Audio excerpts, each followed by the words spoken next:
So what did the stage manager say? Wait, we have to wait to audition. Spend some time getting to know each other. How weird is that? Look, sir, we came here to audition. Why do we have to wait? Hello?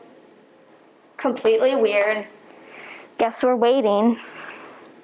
So, like, we're supposed to be with each other?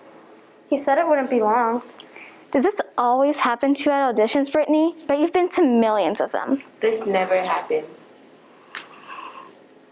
Maybe they're still writing the play. Yeah, and they don't know what parts they'll be at. There's always a lead. And that's always you? I've seen her in thousands of shows. Really? Okay, lots. You're really good, Brittany. Yeah, a real star. Thanks. So, We could tell jokes. I can never remember any. You tell one.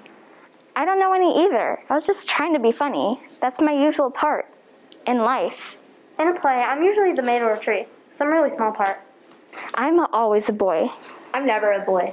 I wish I had my phone. I wish I had a phone. I could at least call my boyfriend. You've got one of those too? Sure. We meet at the mall, we go to parties, and I'll spend my whole life being in plays, like some people. My mom doesn't let me have a boyfriend, but she does like me to have boyfriends. Sometimes I'll tease her and ask, so what makes a boyfriend? Then she'll tell me stories about all of her first dates. Your mom does that? Sure, But she's your mom. Moms don't do stuff like that. mine does. That's amazing. We're good friends. It's always been just the two of us. Your parents are divorced? Since I was 2. You happy, Mr. Stage Manager? We're getting to know each other. He's not listening. But you are. That's a surprise. Well, my brother's 8. Get this, 8. When he destroys the house or almost kills a dog or something, my mom goes, "Oh, he's only 8. He doesn't know any better." My mom would have killed me if I've done something that bad when I was 8. What are your parents like, Tiffany? They're great. I knew it. I mean, I guess they're great. I don't have a lot of time to spend with them. You have to make a choice if you want to have a social life. And I'd rather have friends, you know? Sure. Sometimes my mom tries too hard to be my friend, to be the open-minded parent. Like the other day, I came in with my new outfit on and I said, "So what do you think, Mom?" And she goes, "It's cute. It's a little tight and not exactly the right color for you. But if you want to wear it, it's your choice." What am I supposed to do when she says that? Thanks, Mom. I think I'll wear it for the rest of my life. You're funny, Jessie. Thanks. Well, my parents expect me to be perfect 24 hours a day for the rest of my life. What's the point? How can you even have fun if you're perfect? Ask Brittany. Brittany, what are your parents like? I bet they come to all your shows. Bring you flowers, brag about you all the time? Sometimes. Oh, come on. If my kid were as talented as you, I'd wear a sign or something. Mother of Brittany Taylor. My mom's got her own thing. So does my dad. And I've got mine. So we're even. They both work? We're all just busy people. That's just the way it is. My mom says you have to make time to be together. Well, my mom doesn't say that, okay? Sorry. Don't be sorry. No, I mean, I'm sorry for saying that. Not for... I know what you mean. Hello, Mr. Stage Manager? Hey, that light wasn't on before. Maybe he's back. With the finished script. Let's line up. Maybe there's a part for all of us. It's not how it works. It might, this time. Maybe this play will be different. For all of us. You want to go first? You can. Can we go together?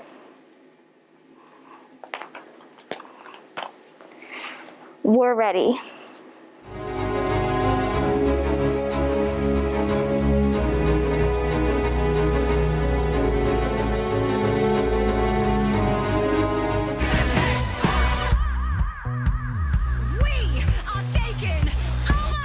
Place about to blow.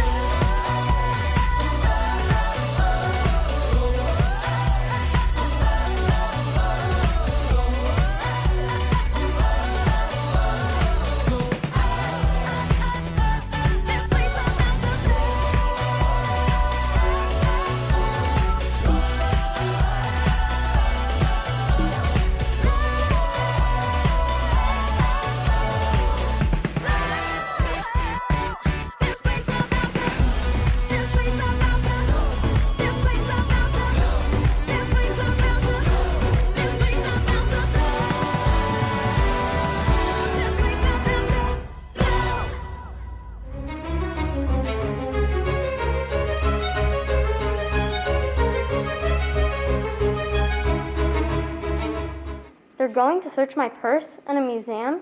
I can't open up my purse to that guy. I've got stuff in there. And all my earrings, they'll fall out if he turns it upside down or shakes it or something. And my diary? What if he reads my diary? And there's a 3-day-old banana. He'll be grossed out completely. You didn't tell me they'd search my purse. This is crazy.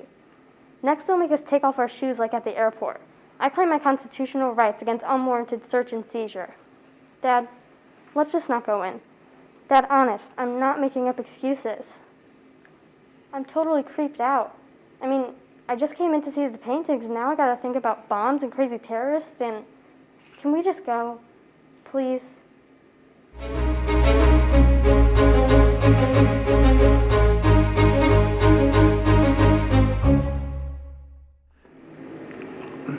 In a faraway land, there once lived a man and his wife.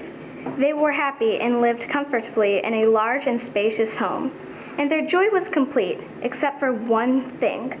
They had no children.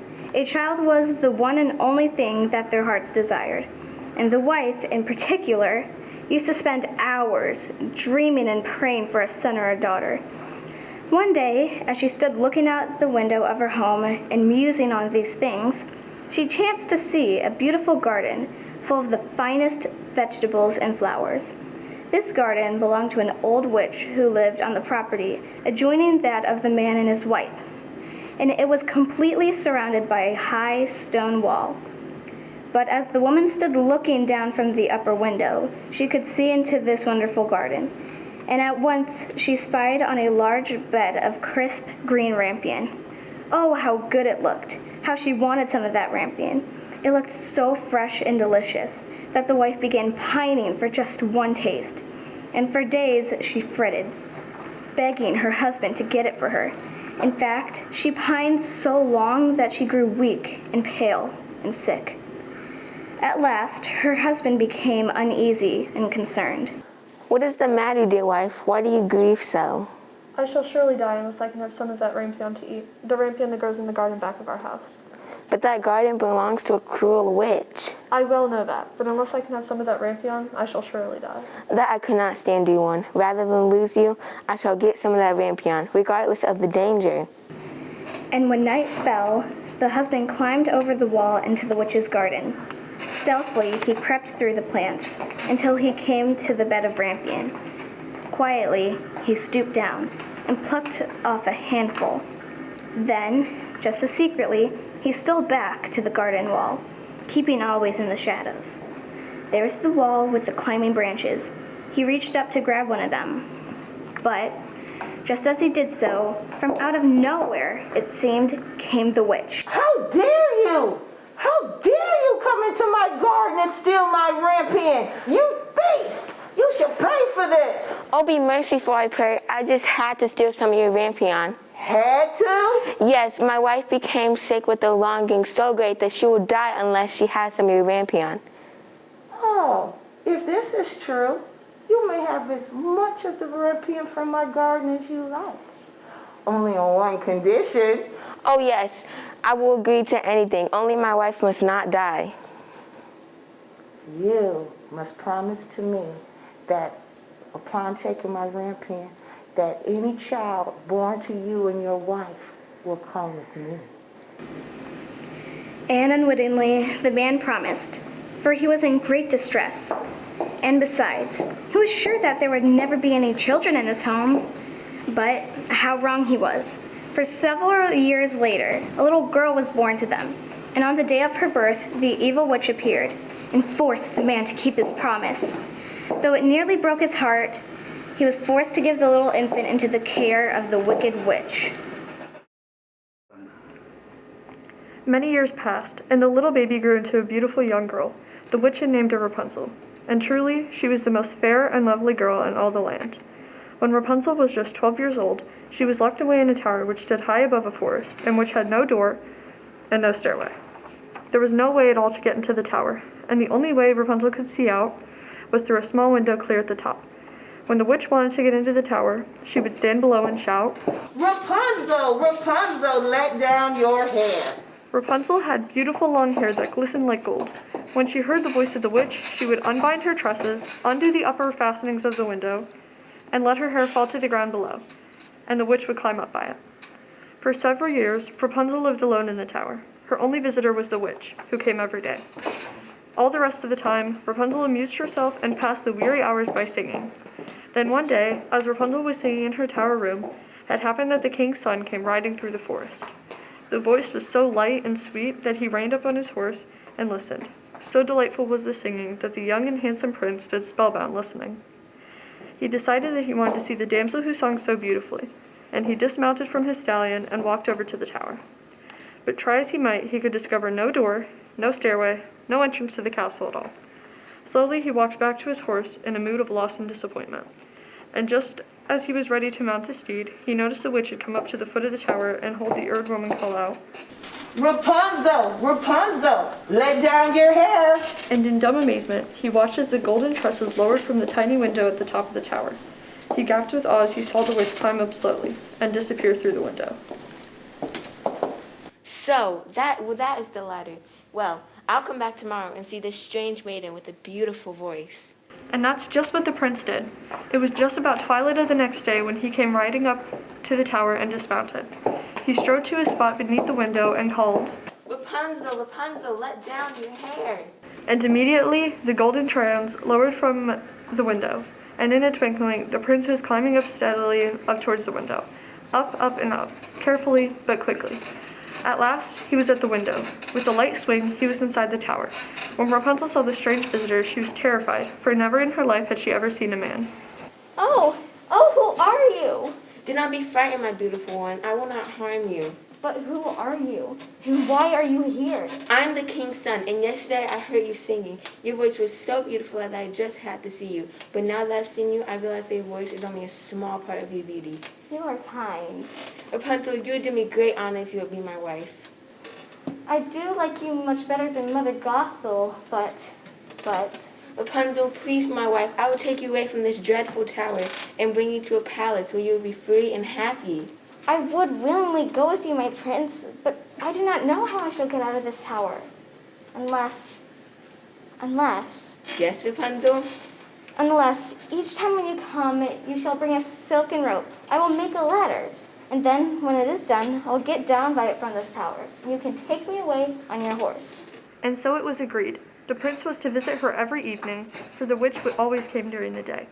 And for several months, the plan worked very well, and the witch learned nothing of the plot. But one day, when she visited Rapunzel in the tower, the young girl forgot herself and spoke out of turn. Mother Gothel, how is it when I let down my hair, you climb up so slowly? How is it when the king's son gets here so fast? Oh, you wicked child! You have betrayed me? What is this I hear? I thought I had hidden you from the world. Oh, now you betrayed me! And in a fit of rage, the witch grabbed Rapunzel's hair, and with a pair of big, long scissors, she cut it off. The long silken locks lay around about on the floor. And still not satisfied with this punishment, the witch took Rapunzel from the tower and carried her far, far away into a desert where she was locked in a small hut. And on the same day that she took Rapunzel away, the witch returned to the tower and tied the severed locks of Rapunzel's hair to the window ledge. Then she waited in the lonely tower room. She didn't have to wait long, for just as the sun sank into the west, the young prince rode up beneath the window and called, Rapunzel, Rapunzel, let down your hair. And as always, the golden tresses lowered from the window, but this time when the prince reached the top, he was surprised indeed to find that Rapunzel was gone, and in her place stood the withered, cruel witch.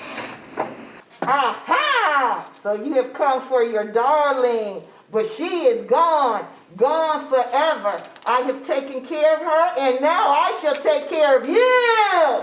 And in a flash, the witch leaped towards the prince with her long curved fingernails, slashing at his face. But the king's son was so beside himself with grief and agony that he jumped back, and in an instant had jumped from the window. Down, down, down he fell, not caring whether he lived or died. Luckily, he escaped with his life, because when he landed on the ground, he fell into some briars. But sadly, these thorny briars pierced out both of his eyes and left him totally blind. For days and days, he wandered about through the woods, eating berries and herbs. But he was lost, for being sightless, he could not find his way. He suffered from hunger, and the weather, and from the terrible pain in his wounded eyes. But most of all, he suffered from the pain in his heart, caused by the loss of his beloved Rapunzel. Where was she? Surely she was dead. That's what the witch had said, wasn't it? Oh, what grief flooded through the prince's mind. On and on he wandered in despair and grief, mourning for Rapunzel. For days and nights and weeks and months and a year and 2 years and 3, he wandered across the country, through forests, across plains, into towns, and out again. Then one day, as he was wandering across the dry, hot desert, it seemed that he could hear music, off in the distance. There was singing. It sounded like, was it? Could it be? The prince stopped to listen closely. Yes, either he was quite out of his mind with grief, or else it was the clear, beautiful voice of Rapunzel. Madly the prince started running, following the voice. Closer it came, closer and louder, louder and louder. And then he stumbled upon a small hut. By now the singing was quite clear and very near. The king's son opened the door of the hovel.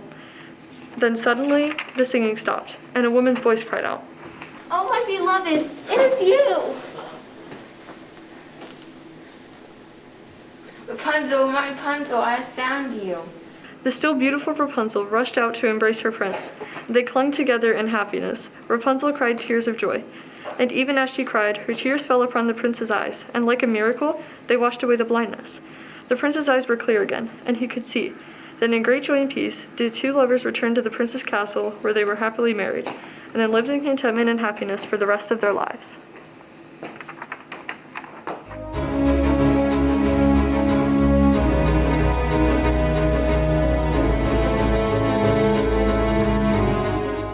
You saw what happened, Dad.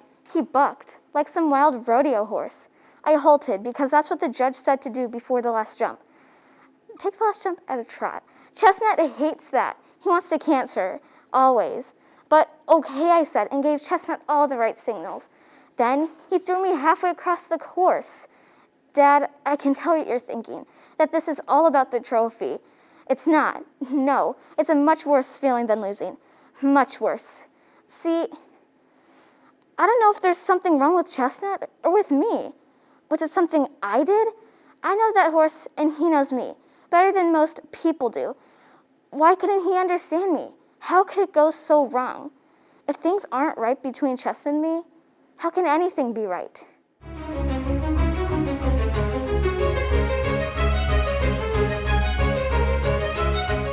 So what's the problem, everybody? I came to this audition just like the rest of you.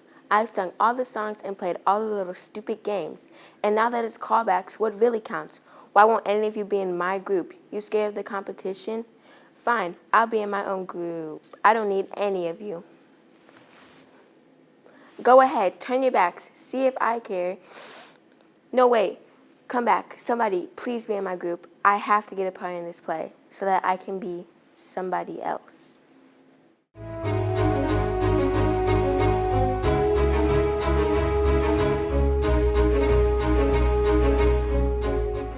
It was in a faraway land across the sea many years ago when this story happened.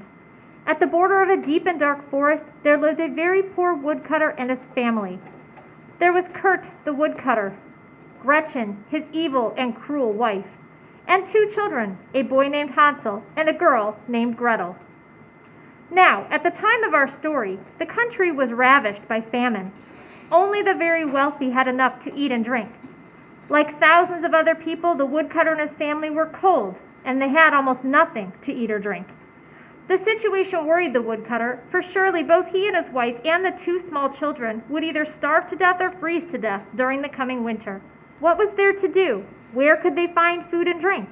One night, as the poor woodcutter lay in bed thinking and tossing and worrying, he said to his wife, "What will become of us? We can't even feed our children. Surely they'll starve to death." I know what to do about it. Tell me then. Only this. We will take the children early in the morning into the forest, into the deepest, darkest part of the forest. But why the forest? Hold your tongue and I'll tell you why. We will make them a fire and give them each a piece of bread. They will never be able to find their way home again, and will not have the burden of feeding them. No, wife, no, never. I will never send my children out to the forest. Surely the animals will devour them. Oh, you fool! Then all 4 of us will starve. But the wife nagged her husband and tortured him so that at length he consented to her plan. However, even while this was taking place, the two children, Hansel and Gretel, were lying awake in their room, and they overheard the wicked plan of their evil stepmother. Gretel began to weep and sob. Oh, Hansel, what will we do? This is the end of us. Don't cry, Gretel. Don't worry. I'll manage something. And when the woodcutter and his wife had gone to sleep, Hansel got up, put on his little ragged coat, opened the back door, and slipped out into the night. The moon was shining brightly, and the little white stones that lay in front of the house glistened like pieces of silver. Hansel stooped and filled the little pocket of his coat as full as possible. Then he slipped quietly back to his bedroom. Rest easy now, little sister, and go back to sleep. God will not forsake us. Early the next morning, even while it was still dark, the wicked stepmother came to the children's bedroom and wakened them. Get up, lazy bones. We are going into the forest to cut wood. Here's a piece of bread for each of you. That is your dinner, and do not eat it before then. And so they started out, Gretel carrying the bread under her apron, for Hansel had his pockets full of the stones. Into the forest they went, following the narrow, overgrown trail. And all the way, Hansel kept turning and looking back toward the house.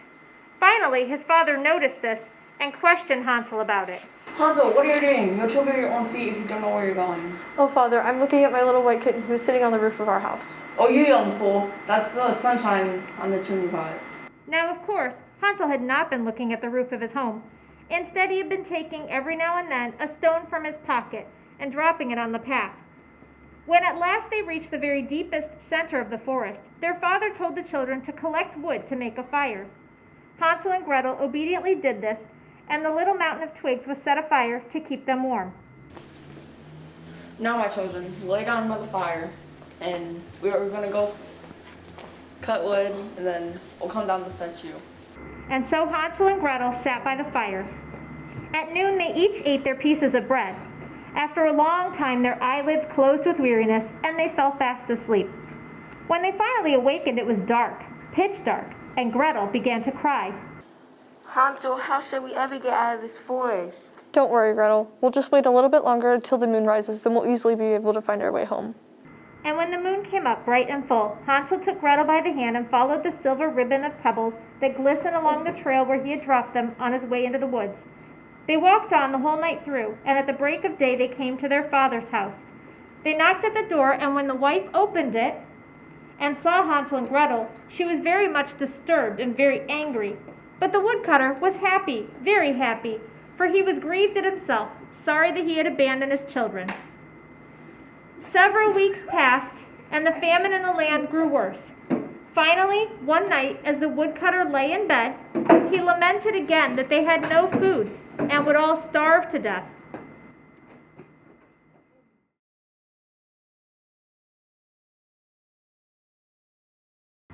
Several weeks passed, and the famine in the land grew worse. Finally, one night, as the woodcutter lay in bed, he lamented again that they had no food and would all starve to death. Once again, the wife suggested taking the children into the forest. There's only half a loaf of bread in the house. When that is gone, there will be nothing more to eat. The children must be disposed of. This time, we will take them farther into the woods. They shall never be able to make their way home again. There's no other way to manage. Once again, Hansel and Gretel overheard the plans. But this time, when Hansel sneaked downstairs to gather more stones, the door was locked, and he could not raise the heavy wooden bolt. Still, though, he had a plan. So when their stepmother awakened the children the next morning and gave each a crust of bread, Hansel was careful to tuck it away in his jacket. Then, as they journeyed into the forest, he broke off little bits of the bread and strewed them along the path, even as he had done with the pebbles. Again, in the deepest, darkest part of the woods, they built a fire and sat down to rest. And as before, the woodcutter and his wife went away, leaving the children alone. When noon came, Gretel shared her crust of bread with Hansel, for he had dropped his along the path. Then the children slept. It was dark when they awakened, and once again they waited for the moon to rise so they could follow the trail of breadcrumbs back to their home. But alas, during the day, hungry birds had gobbled up every single crumb. Poor Hansel and Gretel, all night long they wandered through the thick woods, and the next day they still had not been able to escape from its depths. They were hungry, for there was nothing to eat except a few berries which they found along the way. Another night came, and the poor, tired, lost children huddled together under a big tree and slept. Another day came and passed, another lonely night. And then the third day. Still Hansel and Gretel, weak and sick, wandered through the matted mass of undergrowth. Then, suddenly, in a small clearing, they spotted something that made their hearts jump with joy. There before them was a house built of bread with a roof made of cake and windows made from transparent sugar candy. Hansel was the first to see it. Look there. Come, Gretel, let's see some of that house. I want some of the candy windows. I want some of the cake roof. And the two children raced to the little house and began nibbling away. Oh, how good it tasted. Then, suddenly, Nibble, nibble like a mouse. Who was nibbling at my house? What was that, Hansel? and before Hansel could reply, the cookie door opened, and an old woman walking with a cane hobbled out toward the children. Now, my dear children, you must be lost and hungry. Yes, that's right. We are. Well, now, what a shame. And such nice children, too. Is this your house? Yes. Doesn't it taste good? Oh, yes, indeed. But we're sorry for ruining your house. We're just so hungry. Well, then, come inside and I will fix you up something very special to eat. Yes, indeed. Something special. And unwittingly, Hansel and Gretel followed the wizened creature into the tiny house. And there they found a delicious meal spread out on the table. Oh, what a feast! There was milk, all they could drink, and pancakes just swimming in sweet, thick syrup, and besides, all the sugar and apples and nuts they could eat. How is it you happen to have all this food prepared? Why? Hee. Never worry that about your head, my dear boy. Indeed, this woman did have a good reason for inviting Hansel and Gretel into her house. You see, although her behavior was so kind, she was in reality a wicked witch, a very evil and wicked witch. She lay in wait for children and had built the little house on purpose to entice them. Once she had got the children inside, no one knew what happened to them after that. The witch's eyes were red, and she could not see very well, but she had a keen scent like an animal, and knew very well when human creatures were near. Yes, she could smell Hansel and Gretel coming toward her house, and she had prepared the food for them. After they had eaten, the witch put the unsuspecting children to bed, and they slept peacefully and very comfortably all night long. Early in the morning, before the children were awake, the witch crept into their room and grasped Hansel with her withered hand. She led him into a little stable and shut him up behind a thick iron grating. There was poor Hansel, locked like a bird in a cage, and scream and holler as he might, it was no good. The wicked evil witch laughed with glee at Hansel's captivity. Then she hobbled back toward the house and wakened Gretel. Get up, lazy bones. Go fetch water and cook something nice for your brother. He's locked in a stable, and he must be fattened up. Hansel locked in a stable. Hansel must be fattened? Yes, and when he is fat enough, I will eat him. Oh, no. Do not harm Hansel. Oh, yes, and all your tears and pleading will do you no good. Your brother should quite make a tasty mouthful. And indeed, Gretel's tears and pleas were to no avail. She had to do everything the cruel witch told her. Every day it was Gretel's duty to cook the most delicious foods and take them out to Hansel. But all she got to eat was old half-spoiled crab shells. But she did not mind that too much, because at least she did have a chance to see her brother at every mealtime. It was on one of her very first visits to the small prison that she hit upon a plan. Oh, Hansel, I wish I could get you out from behind those bars. The witch is the only one with the key to get me out. There's nothing we can do. Well, there is something. To get me out? Perhaps in time, but at least I think this will put off the time that the witch will get ready to eat you. Then there's hope. But what's your plan? Here, take this. But this is a bone. Don't you see? The witch will have to come and either feel your arm or hand to see how fat you're getting. Yes. So here, take this. What's this? This is a bone. Yeah, and when the witch asks to feel your arm or hand, hold out the bone and she will think that you're still thin. And so that's exactly what Hansel did.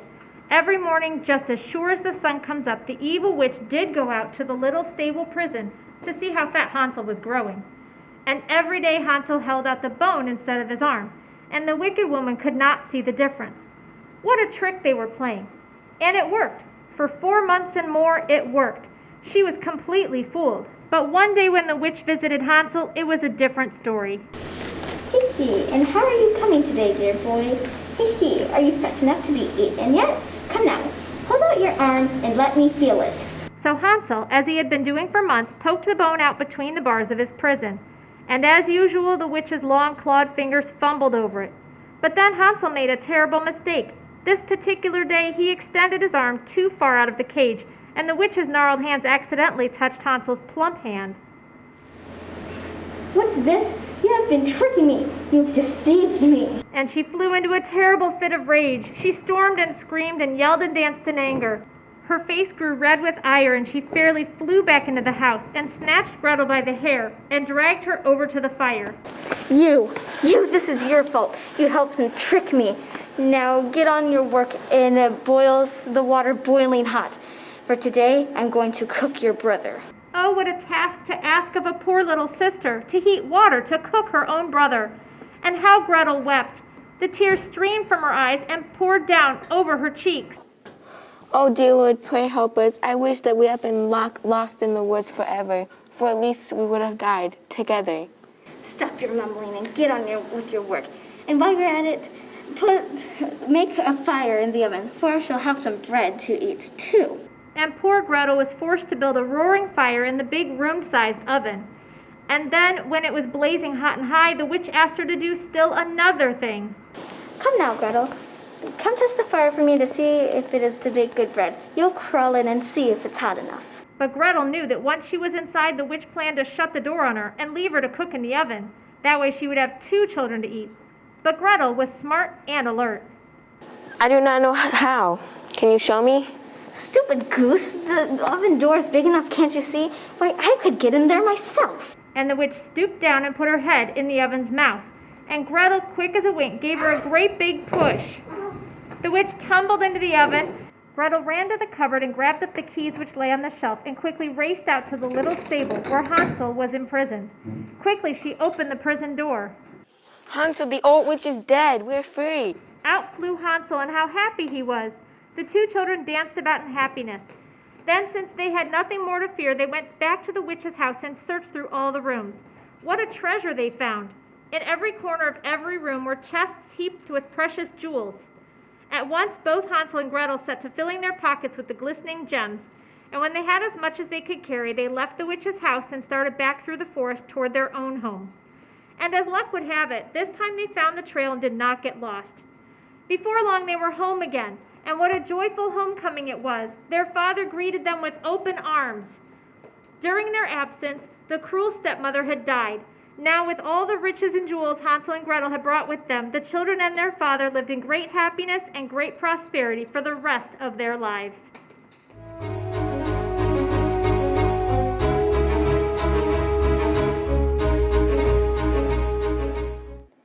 Here comes a wave meant to wash me away, a tide that has taken me under. Swallowing sand, left with nothing to say, my voice drowns out in the thunder. But I won't cry, and I won't start to crumble. Whenever they try to shut me or cut me down, I won't be silenced, you can't keep me quiet. Won't tremble when you try it. All I know is I won't go speechless. 'Cause I'll breathe when they try to suffocate me. Don't you underestimate me, 'cause I know that I won't go speechless.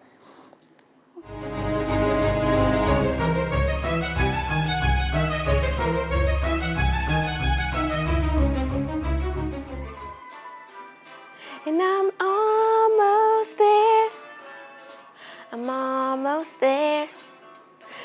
People down here think I'm crazy, but I don't care. Trials and tribulations, I've had my share.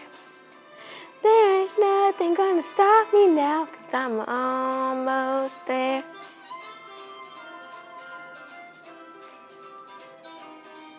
I remember Daddy told me fairy tales can't come true.